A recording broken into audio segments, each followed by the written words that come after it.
través de Mateo 23 vamos a observar advertencias y lamentos por parte de Jesús con respecto a aquellos creyentes que buscan vivir una vida santa basado en sus méritos, en sus ejercicios espirituales, religiosos, y de alguna manera lograr obtener algún estatus a través de las cosas que hacen y cómo lo hacen y por qué lo hacen, etcétera, etcétera. Nosotros específicamente lo que queremos abordar a través de Mateo 23 es una herejía que lleva mucho tiempo dentro de la iglesia y que es muy sutil, transversalmente, es muy sutil. Esta herejía se llama legalismo. Mateo 23 nos va a ayudar a nosotros a reflexionar de por qué hacemos las cosas y de por qué hacemos las cosas como las hacemos, de por qué leemos la Biblia, de por qué, cuál es lo que nos motiva a estar aquí, por qué tenemos que orar, por qué tenemos que sentirnos desafiados a vivir una vida santa, cuál es lo que nos mueve profundamente en nuestras vidas. Queremos hablar un poco acerca de eso. El legalismo es lo opuesto a un concepto que se denomina como antinomianismo. Este concepto antinomianismo niega que existe una ley. No hay razones para obedecer. Por tanto, conlleva una vida libertina en la que no nos importa la santidad, donde no nos importa obedecer ni amar a Dios. Pero por otra parte, el legalismo, que es el tema que queremos abordar, exagera la ley y nos lleva a nosotros a vivir vidas esclavas. Un legalista es una persona esclava de su obediencia. Es una persona que cree que por más que llore, más perdón obtendrá. Es una persona que cree que según la forma en que se arrepienta, comprará el perdón de Dios. Un legalista es una persona que es esclava de la ley y que por esa razón no tiene nada de Cristo. Y eso es muy peligroso. Un legalista es una persona que vive centrado en sí mismo. La persona que adora su propia imagen y adora lo que hace y desprecia a los demás. Eso es algo que ustedes pueden observar en la parábola de el fariseo y el publicano en el Evangelio de Lucas. Y me temo que si tuviéramos que mirar al fariseo del primer siglo y buscar los fariseos que existen en el siglo XXI, muchos de nosotros quizás entraríamos en esa categoría. Y lo peor de todo es que no nos damos cuenta de eso. Por eso, no solamente necesitamos aprender algunas verdades acerca del Espíritu Santo, como lo hicimos en la serie anterior. Ustedes y yo necesitamos aprender a vivir por medio del Espíritu Santo, que es la idea que queremos nosotros trabajar hoy. Entonces, les invito a que puedan abrir ahí Mateo capítulo 23 y puedan ustedes leer conmigo los versículos 1 al 4, si es que me pueden ayudar. Mateo 23, versículos 1 al 4. Son 4 versículos, así que yo lo voy a leer para que ustedes puedan considerarlo ahí. Si quieren seguirme con el tablet o con el celular en su mano o con su Biblia, va a ser muy importante hacer eso, ¿ya? Dice así, Mateo 23, versículos 1 al 4. Después de esto, Jesús le dijo a la gente y a sus discípulos: los maestros de la ley y los fariseos tienen la responsabilidad de interpretar a Moisés. Así que ustedes deben obedecerlos y hacer todo lo que les digan. Pero no hagan lo que hacen ellos, porque no practican lo que predican. Atan cargas pesadas y las ponen sobre las espaldas de los demás, pero ellos mismos no están dispuestos a mover ni un dedo para levantarlas. Y allí la porción de la palabra. Entonces, quiero por favor que no cierren sus Biblias, sino que me acompañen en esta exposición. Mi gran idea hoy, hermanos, a la luz del pasaje, es levantar una bandera roja. Imagínense que tengo aquí una bandera roja que estoy diciendo, cuidado, cuidado.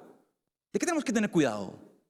Según este pasaje, hay dos cosas de las que tú y yo debemos cuidarnos. La primera de ellas es esa tendencia a creer que nosotros tenemos la capacidad de manifestar espiritualidad por nuestros propios medios. Cuidado, hermanos, con la inconsistencia y la severidad. Si ustedes miran el pasaje que acabamos de leer, este pasaje muestra esos dos conceptos muy claramente en los cuales nosotros vamos a reflexionar. ¿Y por qué tenemos que tener cuidado con eso? Porque no es más santo las personas que son más elocuentes, pero que no tienen vida. Ni tampoco son más santos aquellos que viven una vida más severa, pero sin compasión. Hay que ser muy cuidadoso de cómo tú y yo vivimos la vida cristiana. Nosotros tenemos una tendencia, nuestro corazón está inclinado a vivir una religiosidad según el Evangelio San Yo. Todos nosotros tenemos esa tendencia. Y por esa razón es que queremos utilizar la figura de un malabarista. ¿Qué es un malabarista? Un malabarista es una persona que hace juegos de habilidad, que puede hacerlo lanzando cosas o pelotas. El que tiene el récord mundial hoy es Alex Barón, quien tiene el récord de poder jugar con 14 pelotas y mantenerse en el tiempo. 14 pelotas. Y es interesante eso, porque hay un autor cristiano que se llama Jane Mahan, quien escribe un libro llamado La vida cruz-céntrica. Él en su libro comenta de que los legalistas son como los malabaristas, quienes en su desesperación porque las pelotas no se caigan y no toquen el suelo, llevan una vida constante de desesperación y de frustración y de tristeza. Porque lamentablemente, ninguno de ustedes, ninguno de nosotros, podemos mantener una vida enmarcada en habilidades y capacidades. Todos nosotros tenemos límites. Todos nosotros vamos a equivocarnos. Todos nosotros vamos a cometer errores. Y eso es lo que más les cuesta a los religiosos admitir. Que podemos equivocarnos, que las pelotas se nos pueden caer. Pero un malabarista religioso nunca va a permitir mostrar sus fallas. Él siempre va a pensar que esto es un juego, cuando la verdad, la vida cristiana no es un juego. La vida cristiana es una relación con Dios basada en la gracia, donde no importa cuán hábil seas tú, cuán hábil sea yo. Ustedes y yo no hemos ganado ni obtenemos nada por nuestras propias capacidades o competencias. Nuestros oficios, nuestra espiritualidad, la forma en que tú y yo buscamos a Dios, no necesariamente hace una diferencia entre un cristiano y otro. El que hace la diferencia entre una persona y otra persona es que simplemente el Espíritu Santo habita en nosotros. Pero lamentablemente, los religiosos como nosotros, nos encanta compararnos. Y no solamente eso, nos encanta marcar diferencias. Nos encanta destacar aquellas cosas en las que somos mejores. Nos encanta hablar de una manera que parecemos ser eruditos, sabios, importantes, diferentes. Nos encanta vestirnos de una forma que nos diferencia de aquellos que no son tan espirituales. Nos encanta tener algún objeto que haga de nosotros alguien más digno de respeto. Nos encanta compararnos y nos encanta también marcar una diferencia. Pero Tu relación con Dios no depende de eso. No depende si usas barba o no, si vienes a la iglesia con un vestido o con pantalón. No depende de si tienes una gorra o eres una persona que le falta cabello como yo. No depende de eso. Tu relación con Dios depende de Jesús, de Él. Él es quien te compró. Él es quien te salvó. En tu condición, en tu situación, con tus debilidades y con tus necesidades. Él sabe lo que tú necesitas. Él sabe con las cosas que luchas. Él sabe lo difícil que es para ti quizás tener devocionales todos los días. Él sabe que te cuesta tal vez orar y concentrarte a la misma vez. Él sabe muy bien que no es tan fácil para ti leer un libro espiritual y poder dar una disertación acerca de algún concepto. Él muy bien sabe también que estás luchando con quedarte en la casa descansando o venir a la iglesia a adorarle. Él conoce muy bien lo que pasa en ti, en mí. Él sabe con lo que luchas. Pero déjame decirte algo. A pesar de que Él sabe, Él te amó. Él te amó. No intentes comprar su amor. Tenemos una tendencia, no solamente aquí, yo creo, en muchas iglesias, sino en todas, de definir nuestra espiritualidad por las actividades que hacemos y por lo bien que hacemos. La persona que hace más cosas en la iglesia, a los ojos de muchos, es más espiritual. Aquel que ni se aparece por la iglesia, está perdido, anda por Egipto. A veces las cosas no son así, hermanos. Por eso, creo que es interesante que podamos nosotros reflexionar en la figura de los fariseos y de los escribas. En personas que se esforzaban por mantener un estilo de vida impecable, intachable. Pero Cristo en este sermón es potente y va a hablar de muchas cosas que posiblemente nos van a hacer sentido. Ahora, sin lugar a dudas, cuando nosotros miramos Mateo 23, todos nosotros debemos entender de que en el primer siglo, lo más cercano a un hombre espiritual, a un super algo, eran los fariseos y los escribas. Ustedes y yo jamás debemos olvidar de que en el primer siglo, los fariseos y los escribas eran personas sumamente respetables. Para nosotros hoy día fariseo es sinónimo de hipocresía. En aquel entonces no era así. Un fariseo era una persona digna de respeto, alguien que conocía las escrituras. La gente los idolatraba. Ellos veían en ellos un referente.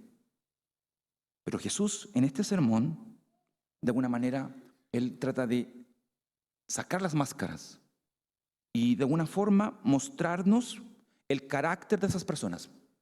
No solamente a nosotros, sino a los discípulos de aquel entonces.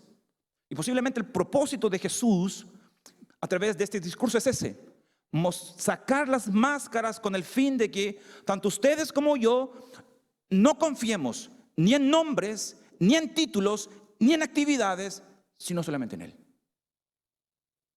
Porque si alguien tenía un nombre, eran los fariseos.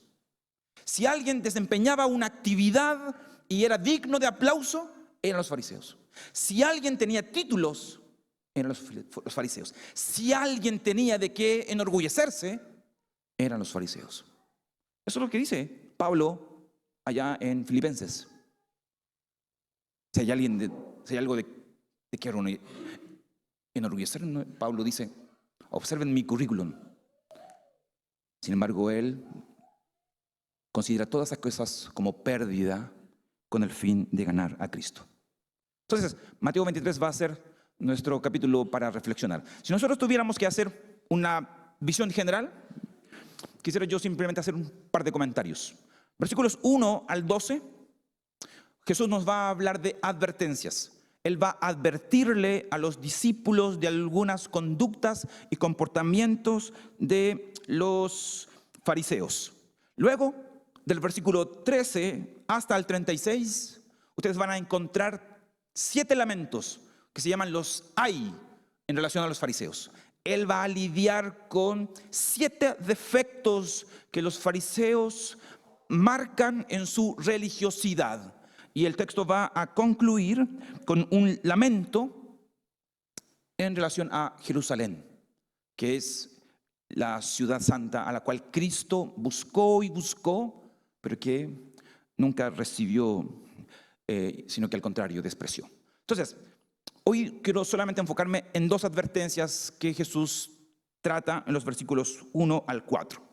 Y el primero de ellos, la primera advertencia que ustedes encuentran, está allí en los versículos 1 al 3. Si ustedes abren su Biblia y me acompañan, ustedes van a observar de que aquí la advertencia tiene que ver con la idea de incoherencia, inconsistencia de los fariseos. Miren ustedes versículos 1 al 4. Después de esto dice Jesús dijo a la gente y a sus discípulos: los maestros de la ley y los fariseos tienen responsabilidad de interpretar a Moisés. Así que ustedes deben obedecerlos y hacer todo lo que les digan, pero no hagan lo que hacen ellos, porque no practican lo que predican. ¿Es allí? El cura Gatica del primer siglo, ¿no? Que predica pero no practica. Versículos 1 al 3. El texto comienza diciendo: después de esto, ¿después de qué? En el versículo 22, capítulo 22, ustedes van a ver varias discusiones de Jesús con los fariseos. Jesús está chato, digámoslo así, con los fariseos. Conversa y conversa y entra ahí en conflicto. Pero aquí Jesús, en su 5.º sermón, según Mateo lo marca, él inicia oráculos en contra de los fariseos, de esta casta religiosa que no entiende razones, que se opone constantemente a Jesús y que no entiende que Él es el Mesías, que Él es mayor que Moisés y que en este sentido Él viene a enseñarnos la ley. Entonces, el versículo 1 nos dice que Jesús se dirige a los discípulos y a la gente que estaba allí. Y cuando ustedes ven estos versos, es interesante notar algunas cosas, ¿ya?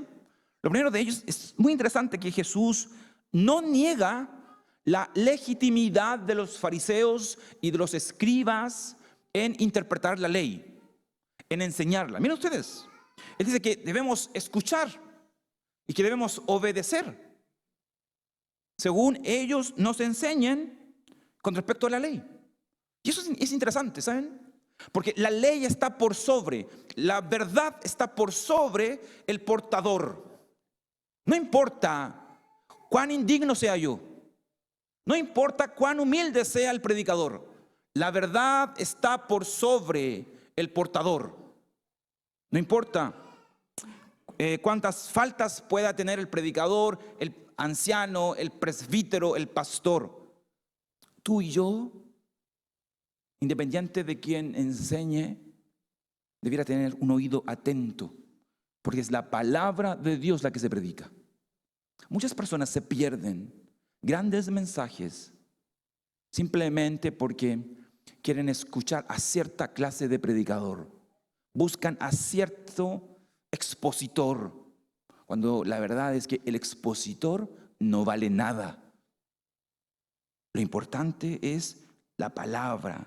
Y por eso, reitero, aquí no es importante que ustedes me miren a mí. Aquí lo importante es que tú tomes la Biblia, abras las Escrituras y me sigas y vayas tú reflexionando. Quizás si tienes ahí un cuaderno y un lápiz, tomes apuntes y vayas pensando cómo Dios está hablándote a través de esta palabra. Porque aquí yo no sirvo, yo desaparezco. Lo importante es la palabra. No debemos pensar mal de las buenas verdades por el hecho de que quien los proclama quizás sea un portador indigno. Así como tampoco no debemos pensar mal de las buenas leyes porque sean simplemente ejecutadas por magistrados malos. Reitero, la palabra por sí sola tiene poder Y es importante que tú le pongas atención. Yo sé que es deseable para nosotros poder ser alimentados por Dios enviando a ángeles. Nos encantaría quizás escuchar un ángel o ser alimentado por un ángel. Pero si Dios te envía un cuervo, no importa. Agradece al Señor. Porque ese alimento es bueno y es sano en la medida en que esté centrado en las Escrituras. Por tanto, nota tú, Jesús no critica ni está en contra de la legitimidad de los fariseos y de los escribas. Pero lo que Él no está de acuerdo es con respecto a la forma en que ellos practican lo que enseñan, como ellos viven lo que dicen. Y eso es potente. Y eso es mucho de nosotros, es mucho de nosotros. ¿Cuántas cosas ustedes y yo hemos aprendido y estamos contradiciéndolo con nuestras palabras, con nuestros gestos, con nuestras acciones? ¿Sabes tú por qué la Biblia repite tantas veces las mismas cosas? Porque tú y yo tenemos la tendencia de siempre olvidarnos de lo que aprendemos. Siempre estamos olvidándonos de las verdades fundamentales. Por eso Pablo es catete y nos repite una y otra vez, una y otra vez, una y otra vez. El evangelio es repetitivo y no debiéramos cansarnos de escucharlo, porque tú y yo tenemos la tendencia a olvidarlo. Igual que los fariseos, tú y yo enseñamos a nuestros hijos, a nuestros amigos, a nuestra esposa, a las personas que nos rodean, pero muy poco practicamos. Debiéramos examinar eso, hermanos, en nosotros. Los fariseos enseñaban lo bueno con la ley en la mano, pero cuando la cerraban, hacían lo que ellos querían. Juan Bunyan decía de que hay personas o predicadores que son unos santos en la plaza, pero que son unos diablos en la casa. Eso habla de incoherencia, de inconsistencia, de veracidad. Y es lamentable eso. Muchos no creyentes se llenan la boca con Dios a causa de nosotros mismos. Decimos ser algo, pero no se ve. ¿Sabías tú que hoy la gente quiere escuchar con los ojos? Ellos quieren ver a Jesús en ti, más que oír tus bonitas palabras. Hoy la gente está desilusionada.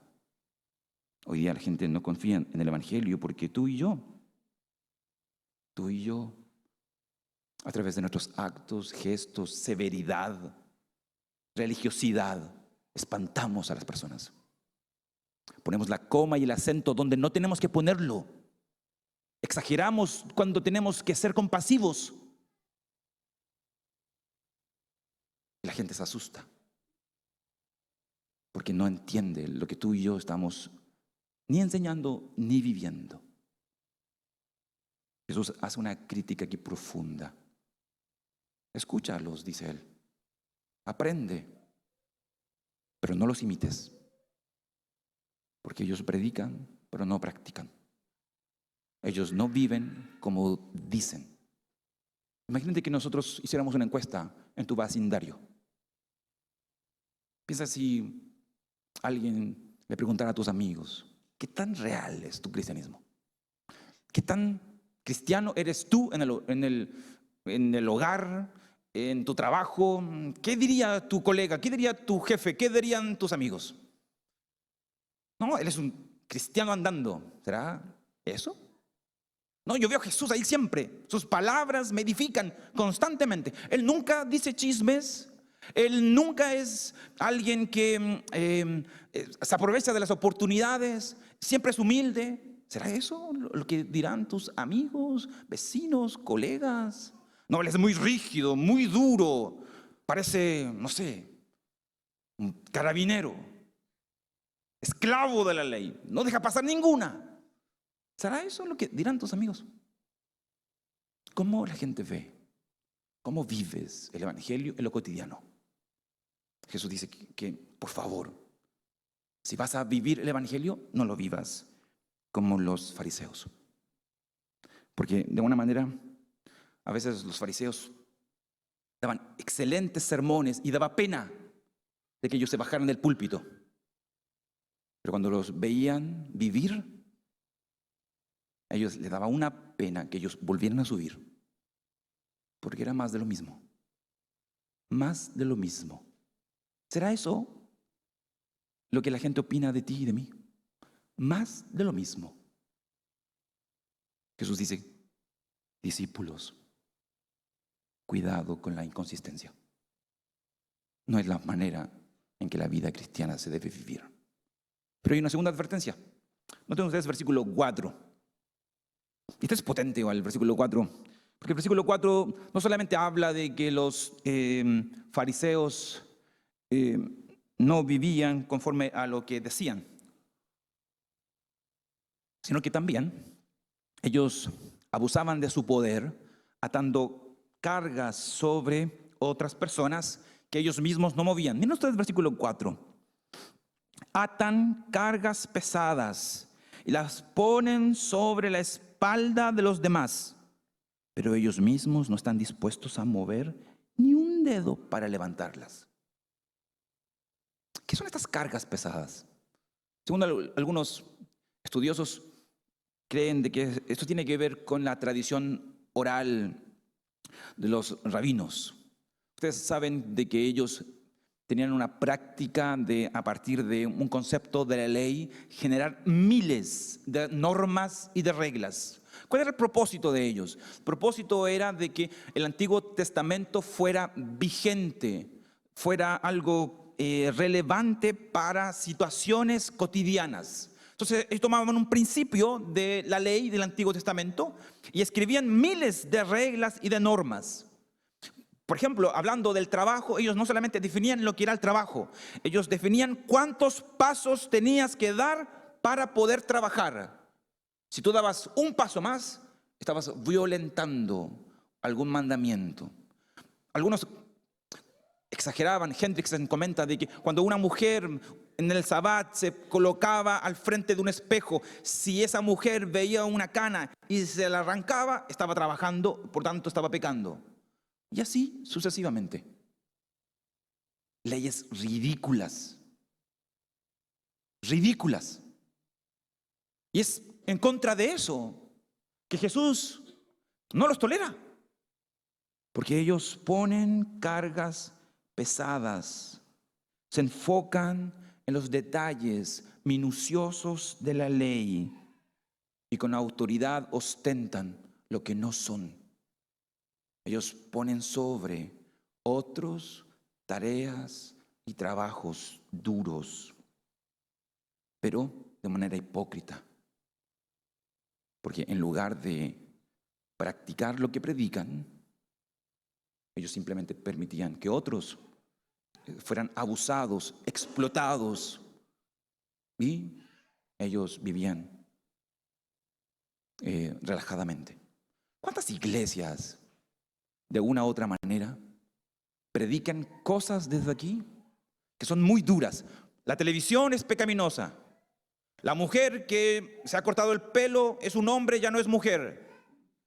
La mujer que no usa vestido no puede entrar al templo. Y así.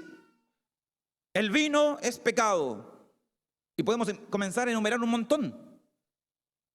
Cuando la verdad, ¿cuántas veces uno llegaba a la casa de algún predicador y lo primero que se escondía cuando llegaba el pastor era esconder la tele? Se preguntaba si tomaba vino. No, no había vino, porque estaba escondida en la bodega. Pero el pastor salía y la tele volvía a su lugar y el vino llegaba a la mesa del centro. ¿Por qué, hermanos? ¿Por qué? Leyes que no tienen fundamento, no tienen sustento, más que simplemente herir a una persona que está intentando vivir una vida junto con Dios de la manera más sencilla, honesta y simple como las Escrituras nos lo enseñan. Cuidado cuando nosotros tenemos la tendencia a ser rígidos con aquello que no tenemos que ser rígidos, a ser duros con aquello que no tenemos que ser duros. Pero obviamente también, cuidado cuando somos flexibles, cuando no debemos ser flexibles. Ustedes aquí encuentran rigidez, dureza, severidad. Pero ¿saben? Siempre que la religión se convierte en un asunto de agravio, de deprimir, esa religión ya no es una verdadera religión. Por eso, nuestro deseo al momento de predicar las Escrituras es predicar las Escrituras, no leyes de hombres, no enseñanzas que intentan condenarte, de alguna manera limitar tu libertad. No, Cristo es nuestro Señor. Nuestro Señor es el Señor de nuestra conciencia. Su palabra es todo lo que tú y yo necesitamos. Toda palabra, toda enseñanza que esté basado en las Escrituras es la que creemos y practicamos. Las Escrituras es nuestra regla de fe y de conducta. Ningún hombre está por sobre Escritura. Ningún hombre. Ninguna enseñanza, ninguna iglesia, ningún credo, ninguna confesión está por sobre Escritura. Ustedes y yo somos hombres y mujeres de la palabra. No permitas que el evangelio sea tergiversado. No permitas que el evangelio sea duro, que sea una carga para ti. Un falso evangelio, de eso me estoy refiriendo. Porque el verdadero evangelio es diferente. Cuando yo miraba este versículo 4, me acordaba de un pasaje que está en el Evangelio de Mateo, capítulo 11. Ustedes tienen ahí su Biblia. Observen ustedes, Mateo capítulo 11, versículos 28 al 30. El versículo dice así: vengan a mí, todos ustedes que están cansados y agobiados, yo les daré descanso. Carguen con mi yugo y aprendan de mí, pues yo soy apacible y humilde de corazón, y encontrarán descanso para sus almas, porque mi yugo es suave y mi carga es liviana. Qué precioso pasaje al compararlo con Mateo 23. Qué pasaje más refrescante, más liviano, más suave. Ustedes observan ese pasaje. Allí el concepto fatiga obviamente denota una clase de esfuerzo prolongado, tener que hacer algo de una manera cansadora. Una carga es algo que de alguna manera nos abruma. ¿Cuántos de ustedes, cuántas veces tú y yo nos hemos sentido abrumados por malentender las cosas? Pero Jesús dice, no, el evangelio no es eso. El evangelio no tiene que ver con fatiga, no tiene que ver con cargas. Los maestros de la ley y todas sus normas y leyes eran una carga para el pueblo, imposible de soportar. Pero Jesús vino para aliviarnos de nuestras fatigas. Él vino a aliviarnos de nuestras cargas. Él vino a descargar el peso de la ley en nosotros. Tú en Cristo no tienes que sentirte culpable, indigno, porque necesariamente has desobedecido. Tu desobediencia no depende de tu relación con Dios. Tú eres hijo y siempre serás hijo. Y Él te ha dado a ti la bendición de poder confesar tus pecados, buscarle y encontrar en Él perdón. Tú y yo fallamos y fallaremos siempre. Y siempre necesitaremos ir a Jesús. No permitas que algunos pecados te definan. No permitas que Satanás diga que tú no eres hijo porque no llevas una vida perfecta, porque no tienes un matrimonio perfecto, porque no eres perfecto. No lo somos, hermanos. No lo somos. Constantemente necesitamos ir a Jesús. entregar a Él nuestras cargas y encontrar en Él alivio. Cuando Jesús dice, ven a mí, vas a recordar la personificación de la sabiduría allí en Proverbios 9. Él sabe muy bien lo que tú y yo necesitamos. Solamente Él puede darnos descanso y alivio. Solamente Él. Este descanso es para los niños. Noten ustedes ese contexto. Es para los niños, no para los más inteligentes. Es para los débiles, no para los fuertes. Este descanso es tan aliviador porque viene de aquel que es manso y humilde. Él no quiere, y con esto concluyo, hermanos, Él no quiere que tu vida esté marcada por la hipocresía y por la severidad.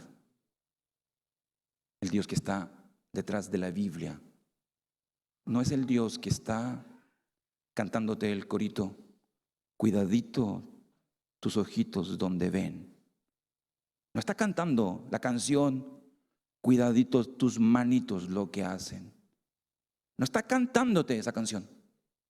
El Dios de amor que está detrás de la Biblia es el que envió a Jesús a cumplir la ley que tú y yo no podamos cumplir. Y por esa razón es que podemos descansar en Él. Así que no necesitamos ser creyentes malabaristas. Solamente necesitamos confiar en Jesús. Vamos a orar. Te invito a que puedas tú cerrar tus ojos y orar al Señor. Señor, gracias por permitirnos reflexionar hoy un momento en esta porción de tu palabra. Gracias, Señor, porque nos ayudas para poder quitar de nosotros tanto peso, tantas cargas, tantas reglas, tantas normas, tantas cosas que nos agobian. Ayúdanos, Señor, a entender que somos hijo y basta, que somos hijos y que te necesitamos a ti y a nadie más. Gracias, Señor.